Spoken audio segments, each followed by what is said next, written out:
ఒక్కసారి గుర్తు తెచ్చుకోండి సోదరులారా. ఏమన్నాడు రేవంత్ రెడ్డి? కేసీఆర్ గారు 1,00,000 రూపాయలు రుణమాఫీ చేసిండు, ఓట్లన్నీ నాకే పడతాయి అనుకుంటున్నాడు. 1,00,000 రూపాయలు రుణమాఫీ అయిన రైతులను కూడా నేను అడుగుతా ఉన్నా, మీరు వెంటనే కొండి, ఎంబడే కొండి, బ్యాంకుకు కొండి, 2 లక్షలు కొత్తగా తెచ్చుకోండి, నేను వస్తున్నా, డిసెంబర్ 9 నాడే సంతకం పెడతా అన్నాడు. మరి ఇక్కడ కూర్చున్న 99% మంది రైతు బిడ్డలను నేను అడుగుతా ఉన్నా, డిసెంబర్ 9 నాడు రుణమాఫీ చేస్తానని మాట ఇచ్చి మాట తప్పిన కాంగ్రెస్ కు రైతు బిడ్డలైన గ్రాడ్యుయేట్లు బుద్ధి చెప్పాలన్నా వద్దా? ఒక్కసారి మీ చప్పట్లతో చెప్పాలని నేను కోరుతా ఉన్నా. ఇలాంటి తప్పుడు కూతలు కూసిన వాళ్ళను, మోసం చేసిన వాళ్ళను బుద్ధి చెప్పాలా వద్దా ఆలోచించండి. ఎవరు చెప్పమన్నారు నిన్ను డేటు? డిసెంబర్ 9 ఎవడన్నా మెడ మీద కత్తి పెట్టిండా? నీ పాటికి నువ్వే చెప్తివి, డిసెంబర్ 9 వస్తున్నా, సంతకం పెడుతున్నా. 100 రోజులు అంటివి, ఏమేం చెప్తివి 100 రోజుల్లో? మా ఆడబిడ్డలు ఉన్నారు, నెలకు 2,500 ఇస్తా, 18 ఏళ్ళు నిండిన ఆడబిడ్డలందరికీ, చదువుకున్న అమ్మాయిలకు స్కూటీలు ఇస్తా, ముసలోళ్ళు ఉంటే 4,000 ఇస్తా. కేసీఆర్ ముసలోనికే ఇస్తున్నాడు, నేను ముసలమ్మకు ముసలయ్యకి ఇద్దరికి ఇస్తా.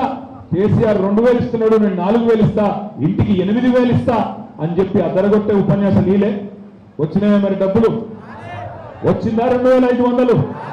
వచ్చిందా 4,000? వచ్చిందా స్కూటీ? రైతులకు 500 బోనస్ అన్నారు, క్వింటాలకు 500 బోనస్. నేను అడుగుతున్నా, వాళ్ళ చమత్కారం చూడండి. నిన్న కేబినెట్ మీటింగ్ పెట్టి సిగ్గు లేకుండా బయటకు వచ్చి మాట్లాడుతున్నాడు ప్రభుత్వం తరఫున పొంగులేటి శ్రీనివాసరెడ్డి.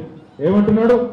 500 క్వింటాల్కి బోనస్ కేవలం సన్నవడ్లు పండించుకునే వాళ్ళకు మాత్రమే ఇస్తామంటున్నాడు. మిర్యాలగూడలో ఉండే మా రైతు బిడ్డలు నేను అడుగుతున్నా, సన్నవడ్లు మార్కెట్లు ఎంత పోతున్నాయి ఈరోజు? 2,200, కొన్ని సందర్భాల్లో 3,000 కూడా పోతున్నాయా? మరి వీళ్ళు ఇచ్చే 500 అసలు అవసరం పడుతుందా? సన్నవడ్లు పండించుకులకు పడదు. మార్కెట్లో మీరే అమ్ముకుంటారు. వాళ్ళ మాయనే అది. ఇచ్చే ఉద్దేశం లేదు కాబట్టే సన్నవడ్లు అని చెప్పి ఇలా దొంగ మాటలు మాట్లాడుతూ ఉన్నారు. తెలంగాణలో పండించేదే 80-85% దొడ్డు బియ్యం, దొడ్డు వడ్లు. మరి అట్లాంటి తెలంగాణలో సన్నవడ్లు పండించే రైతులకు ఇస్తానంటే ఈ సన్నాయి నొక్కులు ఎవరిని మోసం చేయడానికి, ఈ సన్నాసి మాటలు ఎవరిని మోసం చేయడానికి నేను అడుగుతా ఉన్నా. ఆలోచించండి. ఇట్లాంటి మోసగాళ్ళకి బుద్ధి చెబుదామా వద్ద ఆలోచించండి. రైతు బంధు కాదు, రైతు భరోసా అన్నారు, 10,000 కాదు 15,000 అన్నారు. మరి కేసీఆర్ ఉన్నప్పుడేమో రైతు బంధు నాట్లేసేటప్పుడు పడేది. రేవంత్ రెడ్డి వచ్చినాక ఆ రైతు బంధు, రైతు భరోసా అయితే దిక్కేలేదు అనుకో.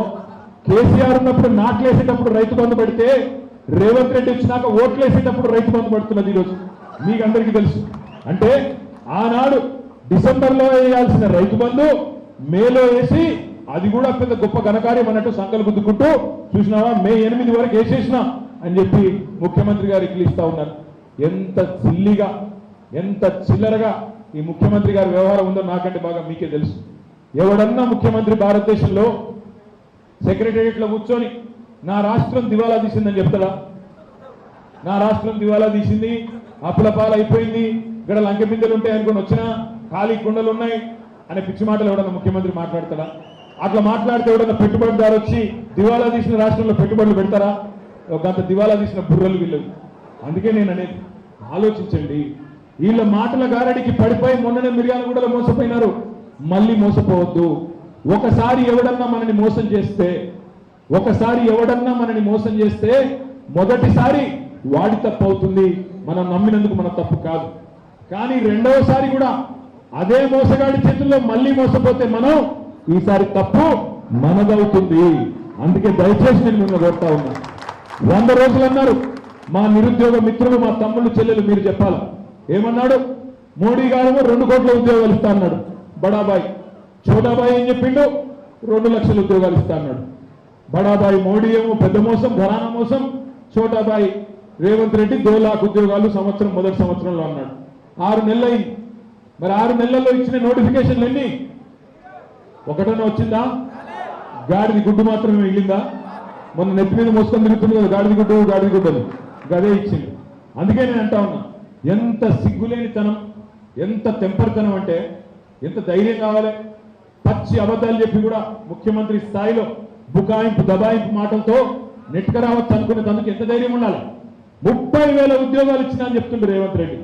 నేను అడుగుతున్నా మా తమ్ముళ్ళను, మా చెల్లెలను, ఒక ఉద్యోగం ఇవ్వాలంటే ముందు నోటిఫికేషన్ ఇవ్వాలి, తర్వాత రిటన్ టెస్ట్ పెట్టాలి, తర్వాత అవసరమైతే ఇంటర్వ్యూ పెట్టాలి, ఆ తర్వాత ఇంటర్వ్యూలో సెలెక్ట్ అయితే నువ్వు అపాయింట్మెంట్ లెటర్ ఇవ్వాలి.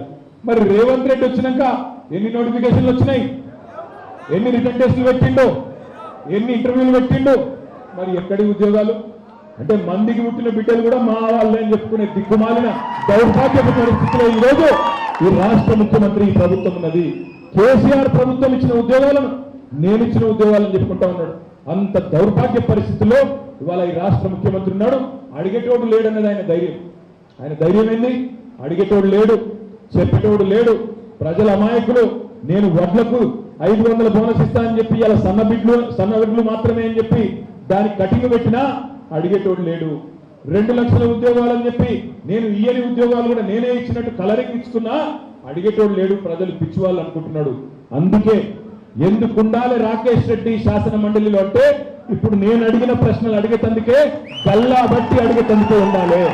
ఇవాళ ఈ సందర్భంలో తెలంగాణలో ఈ మోసగాళ్ల రాజ్యంలో ఇవాళ అక్కడ ఉండాల్సింది శాసన మండలిలో బాకాలు ఊదేటోళ్ళు కాదు, ప్రభుత్వం బాజా బజాయించేటోళ్ళు అక్కడ ఉండాలంటే రాకేష్ రెడ్డి లాంటి చదువుకున్న తమ్ముడు విద్యావంతుడు ఉత్సాహవంతుడు ఉండాలి.